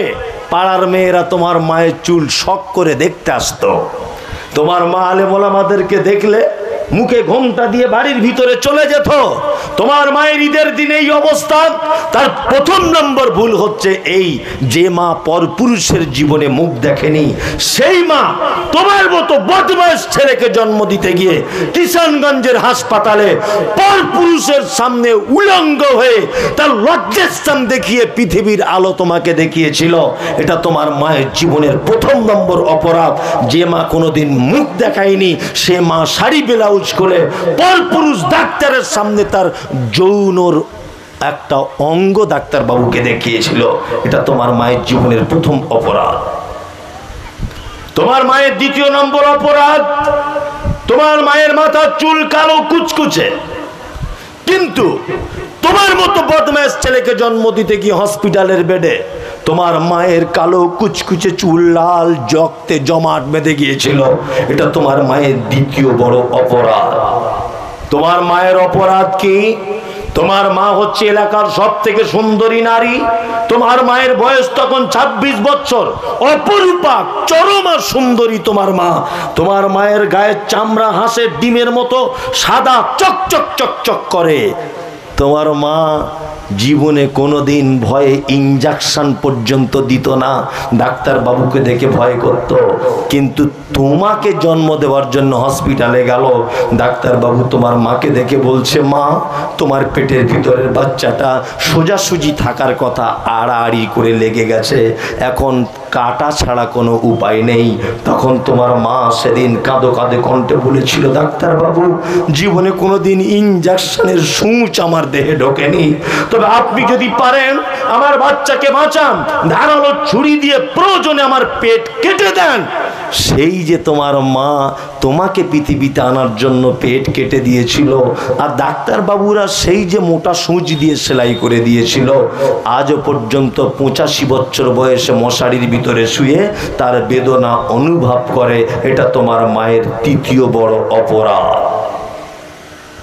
তোমার মায়ের 4 নম্বরে বড় অপরাধ, চিকিৎসা বিজ্ঞানীরা বলেছে প্রত্যেক দিন একটা মা তার বাচ্চাকে 8 বার করে দুধ পান করায়। একবারে 250 গ্রাম দুধ পান করাতে হয়। কোরআনের ভাষাতে 2 বছর দুধ পান করাতে হয়। প্রত্যেক দিন যদি সে 250 গ্রাম করে দুধ 8 বারে যদি পান করে, কত দুধ পান করে না, তোমার মা প্রায় 50 টাকা যদি দুধের কেজি হয়, 90,000 টাকা তোমার শুধু দুধ পান করিয়েছে। এটা তোমার মায়ের 4 নম্বরের অপরাধ। তোমার মায়ের অপরাধ কি আরো রয়েছে। তোমার মা নানির বাড়ি ছিল মালদা, তোমার মা এখানে করে বাসে তোমাকে নিয়ে তোমার নানির বাড়ি যাচ্ছে। তোমার বয়স তখন 1.5 বছর ছিল। তোমার মা বাসে উঠেছে, আর তুমি বাসে উঠেই তোমার মাকে বলছো, মা একটু দুধ দে না, একটু দুধ দে না মা, দুধ খাবো দে না। বাচ্চা ছেলে তোতলা তোতলা করে বলছে। মা তখন বলছে, বাবু বাসের ভিতরে কত যুবক আমার দিকে তাকিয়ে আছে, কি করে বুকের ব্লাউজটা খুলে দুধের বোঁটাটা তোর মুখে লাগাবো, এটা বল না। এটা অসম্ভব ব্যাপার। তুমি যখন বারবার বায়না করছিলে, তুমি যখন বারবার ডিস্টার্ব করছিলে, তোমার মা তখন ব্লাউজের বোতামটা খুলে দুধের বোঁটাটা তোমার মুখে ধরিয়ে দিয়ে সেদিন বলেছিল, আব্বু দুধ খেয়ে নাও। একদিকে তোমাকে ধরে রেখেছে বাসের ভিড়ে, আর একদিকে ওড়না ঠিক করছে, মাথার কাপড় পড়ে যাচ্ছে বাসের ভিড়ে, সেটা ঠিক করছে। তোমার মেয়ে তো, তোমার মা তো পাড়া গ্রামের মেয়ে। বাসের অসভ্য যুবক ছেলেরা তোমার মায়ের দিকে ফ্যাল ফ্যাল ফ্যাল ফ্যাল করে দেখছে। তোমার মা যদি সেদিন একবার যদি বলে দিত বেটা তোকে দুধ দেব না, আমার খুব লজ্জা লাগছে, তাহলে তোমার কচি কণ্ঠনালী আটকে তুমি বাসের ভিতরেই সেদিন মৃত্যুবরণ করতে। এটা তোমার মায়ের অবদান, অথচ তোমার মায়ের অন্যায়। ওই জন্য আজকে ঈদের দিন এই অবস্থা। কোথায় দান করে জান্নাতে যেতে চাইছেন? কোথায় তাহাজ্জুদ পড়ে জান্নাত যেতে চাইছেন? সারা পৃথিবীতে আমরা যত টাকা ক্ষয় করি, যত টাকা ব্যয় করি, আল্লাহ সুবহানাহু ওয়া তাআলা পবিত্র কোরআনে কথা বলছেন, ইয়াসালুনাকা মাযা ইউনফিকুন কুল মা আনফাকতুম মিন খাইরিন ফালিল ওয়ালিদাইন ওয়াল আকরাবিন ওয়াল ইয়াতামা ওয়াল মাসাকিন ওয়া বনিস সাবিল ওয়া মা তাফআলু মিন খাইরিন ফাইন্নাল্লাহা বিহি আলিম। নবীকে জিজ্ঞাসা করা হচ্ছে, নবী আপনি বলুন সারা পৃথিবীর মানুষ যত খাদে টাকা ব্যয় করে, উত্তম ব্যয় করার জায়গা কোনটা, উত্তম দান কোনটা, উত্তম খরচা করার দান কোনটা? আল্লাহ সুবহানাহু ওয়া তাআলা নবীকে বলে দিচ্ছেন, কুল নবী আপনি বলুন প্রশ্নকারীদেরকে, মা আনফাকতুম মিন খাইরিন ফালিল ওয়ালিদাইন, তোমরা যে খরচাটা করো, তোমার পিতামাতার জন্য যে খরচা করো, পৃথিবীতে এর থেকে উত্তম খরচার জায়গা আর কোনো জায়গা নেই। জলসাতে এখন মাদ্রাসায় 1 লাখ টাকা দান করেছেন, নেকি হতে পারে 1 লাখ ধরে নেন। জলসা থেকে বাড়ি যাবার সময়তে ওই দোকানে ওড়না বিক্রি হচ্ছিল, আপনার মা নামাজ পড়বে বলে আপনি 150 টাকা দিয়ে একটা ওড়না কিনে নিয়ে বাড়ি চলে গেলেন। এখানে 1 লাখ দোবার থেকেও ওড়না কিনে দিয়েছেন বলে লক্ষ কোটি গুণ নেকি বেশি হবে ইনশাল্লাহ। কোথায় জান্নাত যেতে চাইছেন? কোথায়? কোথাও জান্নাত যাবার রাস্তা নেই। বিনীত অনুরোধ, লোকমান হাকিম তার বেটাকে বলছেন, বেটা ও বেটা, পিতামাতার সঙ্গে অসৎ ব্যবহার করতে যেও না, সৎ ব্যবহার করো।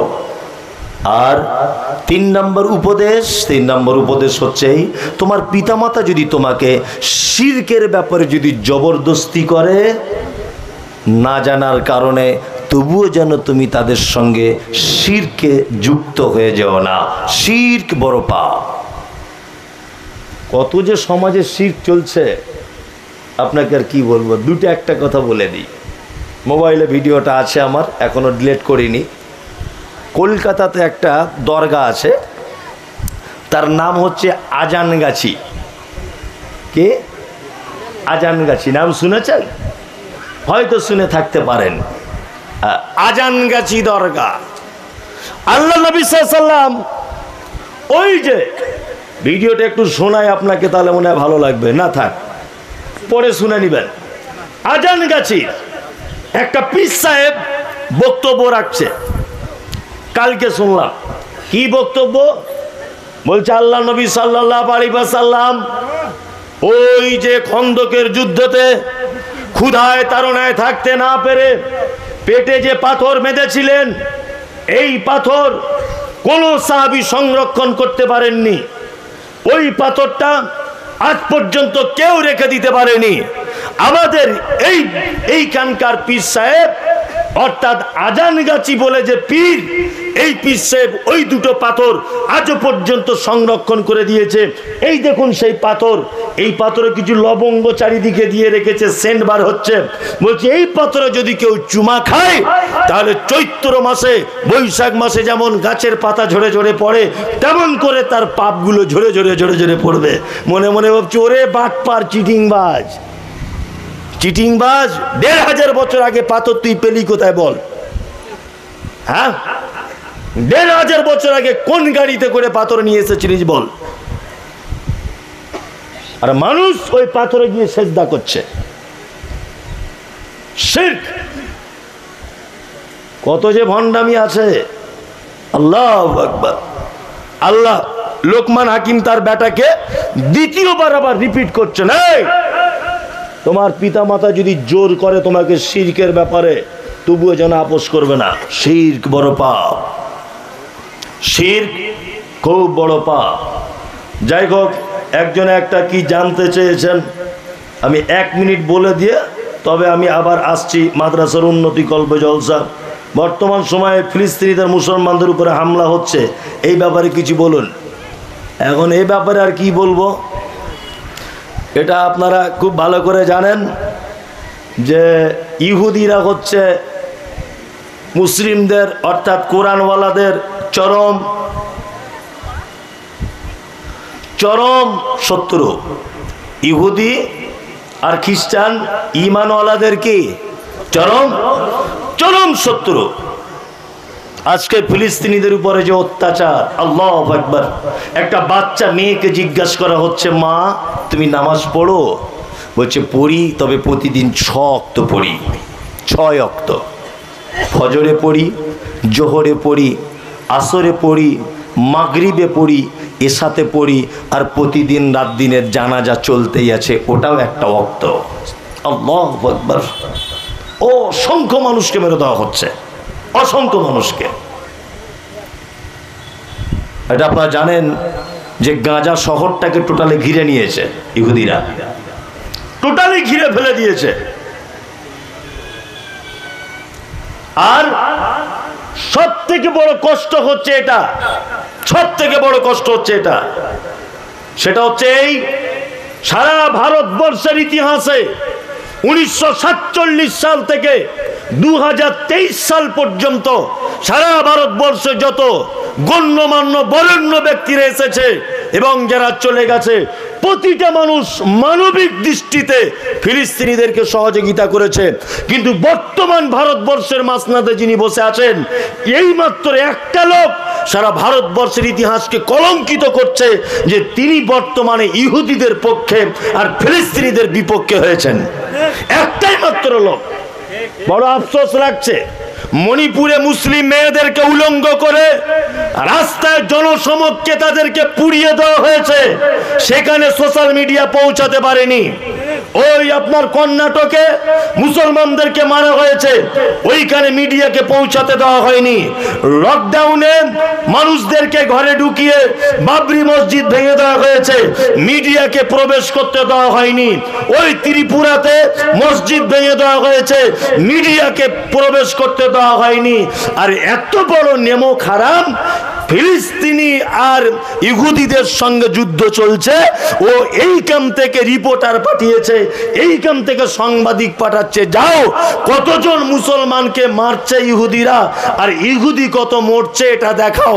ওখান থেকে স্যাটেলাইটের মাধ্যমে, ওখান থেকে মেশিনের মাধ্যমে জানানো হচ্ছে যে ইহুদিরা বেশি মরছে, মুসলমানরা বেশি মারছে, মানে সম্পূর্ণটা বিপরীত। সারা জীবন কোণঠাসা করে রেখে দিয়েছে। জাতির জনক থেকে শুরু করে প্রত্যেক মানুষের জীবনী হিস্ট্রি যদি আপনি গুগলে সার্চ করেন, মানবিক দৃষ্টিতে সবাই ফিলিস্তিনে সাপোর্ট করেছে। শুধু বর্তমানে আমাদের ভারতবর্ষের মসনদে যিনি বসে আছেন, এই ব্যক্তিরা শুধু সাপোর্ট করতে পারছে না। কারণ জানি না, কারণ জানি না।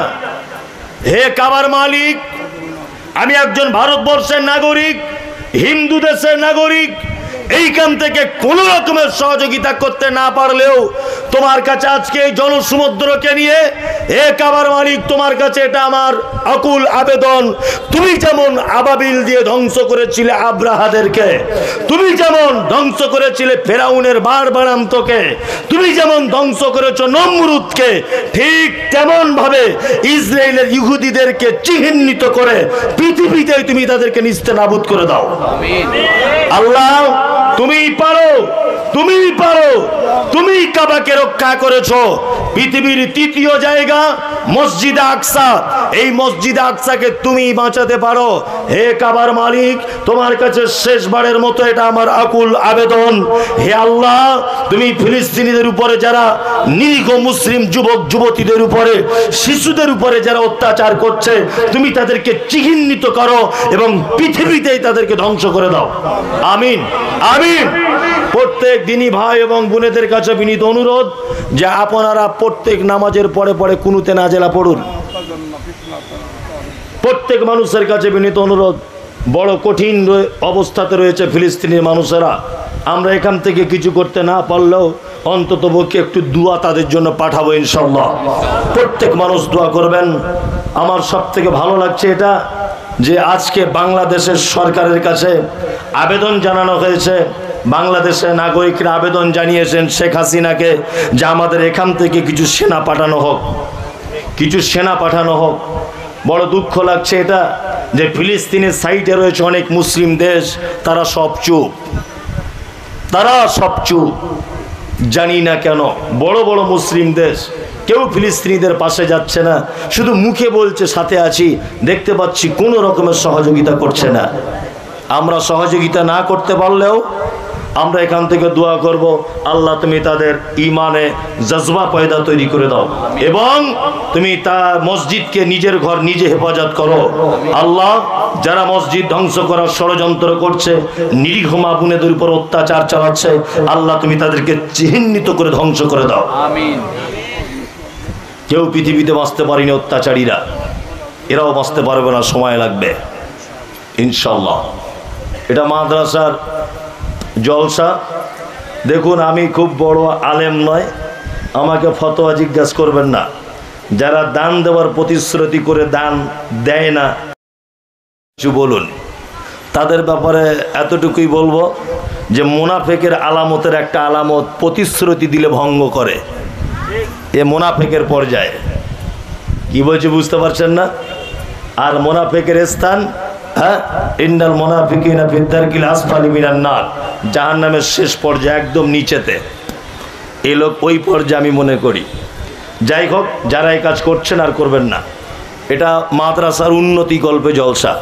খুব বিনীত অনুরোধ, আপনি আপনার পিতামাতার জন্যে, আপনি আপনার আত্মীয় স্বজনের জন্যে, বিশেষ করে আপনার আব্বা মায়ের জন্যে আপনাকে কিছু সহযোগিতা করার জন্য বিনীত অনুরোধ করছি। বর্তমান এই গ্রামে অনেক মানুষ, অনেক শ্রোতা, আমাকে কোনো একজন মানুষ বলছিলেন যে গ্রামে আলহামদুলিল্লাহ দানি মানুষ আছে, তবে আমাদের এখানে এরকম ইতিহাস খুব কম যে আমাদের এখানে জমি জায়গা মানুষের আছে, কিন্তু কেউ কোনো দিন 1 শতক 1 কাঠা কোনো দিন কাউকে দান করতে দেখলাম না। তা আপনি ব্যাপারটা তুলে ধরবেন, তা আমি ব্যাপারটা তুলে ধরছি। একজন মানুষ কেউ আছেন যে আপনি আপনার বাপের ভিটেতে বসবাস করেন, মায়ের জমিতে বসবাস করেন, যে আমি আমার আব্বা মায়ের জন্য 1 শতক দিয়েই দিলাম মাদ্রাসায়, দিলে যদি জান্নাত পাওয়া যায় তো আলহামদুলিল্লাহ, কোনো সমস্যা নেই, হ্যাঁ, কোনো সমস্যা নেই। কাশিবাড়ি থেকে শাম মোহাম্মদ, কাশিবাড়ি থেকে আর একজন বক্তা আছে, উঠে যাওয়ার চেষ্টা করিয়েন না।